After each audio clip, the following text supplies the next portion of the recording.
마음이 주체할 길 없는 혼란에서 헤어나오지 못할 때 가장 필요한 것은 사랑한다는 위로의 말 한마디이다. 안녕하세요. 클라우디아입니다. 상처를 치유하는 명약 하나. 당신에게 건네는 위로, 나에게 건네는 격려. 나보다 나이도 어린 게 어디다 대고 잘난 척이야? 누구나 한 번쯤 이런 말을 내뱉어 본 적이 있을 것이다. 그럴 용기가 없다면 생각이라도 해봤을 것이다. 사회적 위치가 불안해질수록 자존심과 고집은 단단해진다. 다른 사람에게 밀리거나 자신이 초라하게 느껴지는 순간 어김없이 나이도 어린 게라는 생각이 치밀어 오른다. 하지만 얼마나 우스운 일인가. 나이 운운하는 건 나이와 체면 말고는 내세울 게 없다는 반증이기도 하다. 왜 자신을 그토록 보잘것없는 존재로 만들어버리는가. 자녀나 배우자와의 관계에서도 나이와 체면을 따지는 일이 많다. 중년 남성이라면 누구나 한 번쯤 아이들 방문 앞을 서성이다가 뒤돌아선 경험이 있을 것이다. 괜스레 다정하게 구는 것 같아 겸연쩍고 어떤 말을 해야 할지 막막하기만 하다. 다정한 말을 건넸다가 퉁명스런 대답이 돌아오거나 대꾸조차 없으면 어떻게 하나 두려운 마음도 든다. 20년 넘게 한 직장을 다닌 50세의 M은 요즘 들어 왜 이렇게 살아왔을까 하고 자문한다고 했다. 성공적인 삶을 살았다고 자부했는데 지금 자신에게 남은 게 하나도 없다는 생각을 떨칠 수 없다고 했다. 자신의 마음을 어루만지고 위로해 줄 사람이 없어 힘들다는 하소연이었다. 게다가 한 달 전 30 중반의 직원이 상무로 승진하는 것을 보니 살맛이 나지 않는다고 했다. 제가 이 자리에 오기까지 20년이 넘게 걸렸습니다. 사람들이 끊임없이 드나드는 문간 자리에서 잔심부름하며 여기까지 올라왔죠. 그런데 한 달 전 저보다 직급이 낮았던 직원이 상무 자리를 차지했어요. 제 것일 수도 있었던 자리를 빼앗겼다는 상실감 때문에 너무 괴롭습니다. 저보다 20살 가까이 어린 사람을, 그것도 능력조차 검증되지 않은 사람을 상사로 모셔야 한다는 것도 힘들고요. 회사에서 그만 나가라는 뜻인가 싶어 초조한 마음에 무력감까지 듭니다. M은 상사 문제 말고도 또 다른 고민이 있었다. 대화가 되지 않는 아들과의 관계였다. 어쩌면 그에게는 풀리지 않는 아들과의 관계가 더 큰 문제인지도 몰랐다. 얼마 전 아들놈이 전역을 했습니다. 그때부터 방에서 나오지도 않고 얼굴 보기도 힘들더군요. 취직 공부를 하는 건지 게임을 하는 건지 답답할 지경입니다. 우리 때는 안 그랬는데. 이런 생각이 들다가도 아이들을 이해해야 한다는 아내 말을 들으면 아휴 그런가 보다 싶고 아들과 얼굴 맞대고 이야기를 나눠본 지도 몇 년이 지난 것 같습니다. 며칠 전에 문득 남자 대 남자로 얘기해봐야겠다는 생각이 들어 아들 방문 앞에서 한참을 서성였습니다. 두드리고 들어가 볼까? 아니면 그냥 돌아설까? 들어가면 나를 반겨줄까? 아니면 본체만 취할까? 쉽게 방문을 두드리지 못하니까 아내가 대신 방문을 두드려주더군요. M은 한 차례 한숨을 쉬고는 말을 이어갔다. 손잡이를 돌려보니 방문이 잠겨있더군요. 잠시 뒤 아들놈이 부수수한 얼굴로 내다보며 무슨 일이냐고 퉁명스럽게 묻는데 그 모습에 너무 화가 나는 겁니다. 저도 모르게 취직 공부는 안 하고 잠만 자냐, 그럴 거면 내 집에서 나가라며 소리를 질렀어요.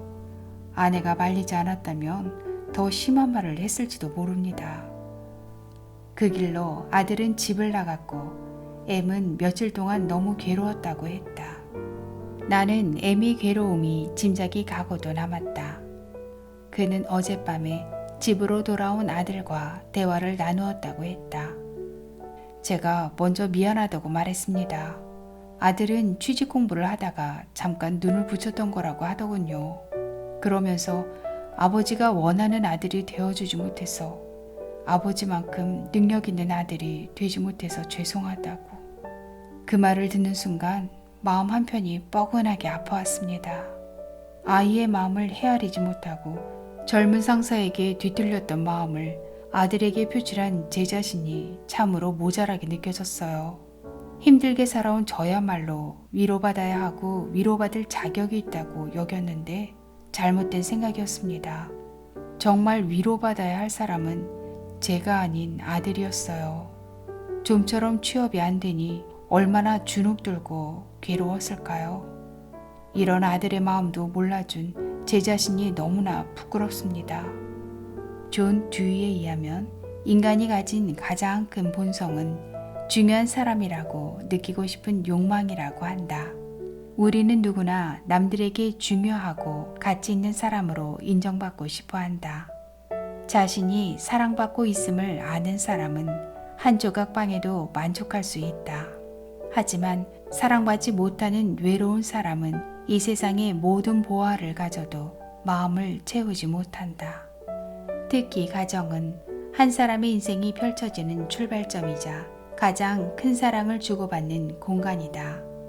가정에서 주고받는 사랑과 위로야말로 험난한 인생을 버텨낼 수 있는 가장 큰 힘이다.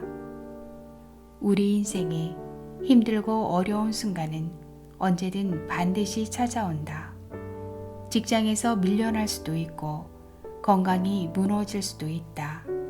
사랑하는 사람을 잃을 수도 있고 나의 삶이 끝장났다는 생각에 절망할 수도 있다. 마음이 주체할 길 없는 혼란에서 헤어나오지 못할 때 가장 필요한 것은 사랑한다는 위로의 말 한마디다. 특히 사랑하는 가족이 어깨를 두드리며 전하는 사랑한다는 말에는 열심히 살았으니 괜찮다는 격려의 의미가 담겨 있다.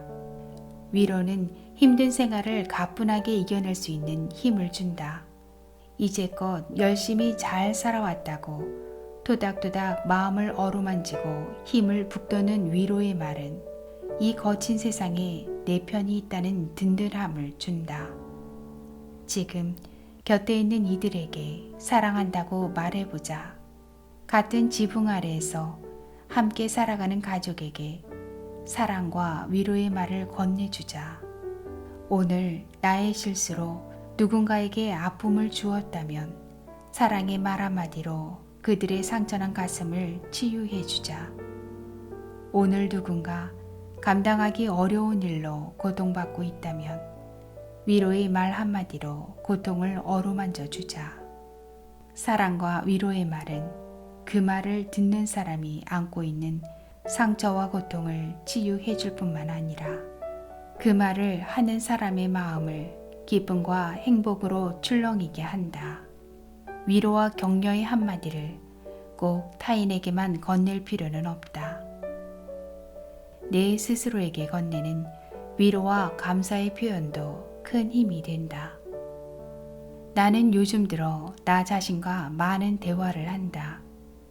나에게 말을 걸고 대답하는 시기다.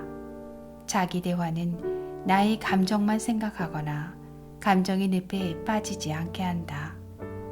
매 순간 흔들리는 마음을 직시하면서 내 스스로에게 손을 내밀어 다잡아준다. 나는 주위에 사람이 있건 없건 흔들리는 나 자신을 다잡고 바로 세우고 싶을 때 자기 대화를 하곤 한다. 주로 위로와 격려를 건넨다. 오늘도 나에게 오늘 하루 잘 지내줘서 고맙다고 말해주었다. 나를 위로하느라 타인을 소홀하게 여길 때면 나만큼 타인도 소중하다고 말해주기도 한다. 우리는 나이가 들수록 자신을 위로할 가치가 있는 존재로 대하기보다는 무기력하고 무능력한 존재로 단정짓곤 한다.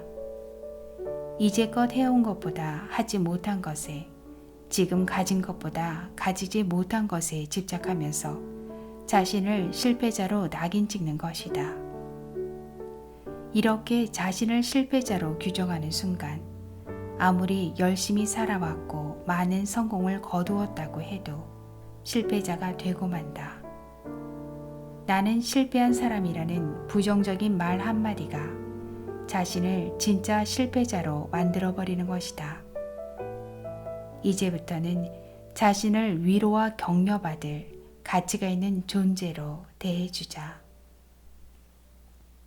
오늘도 끝까지 함께 해주셔서 감사합니다. 행복한 하루 되세요.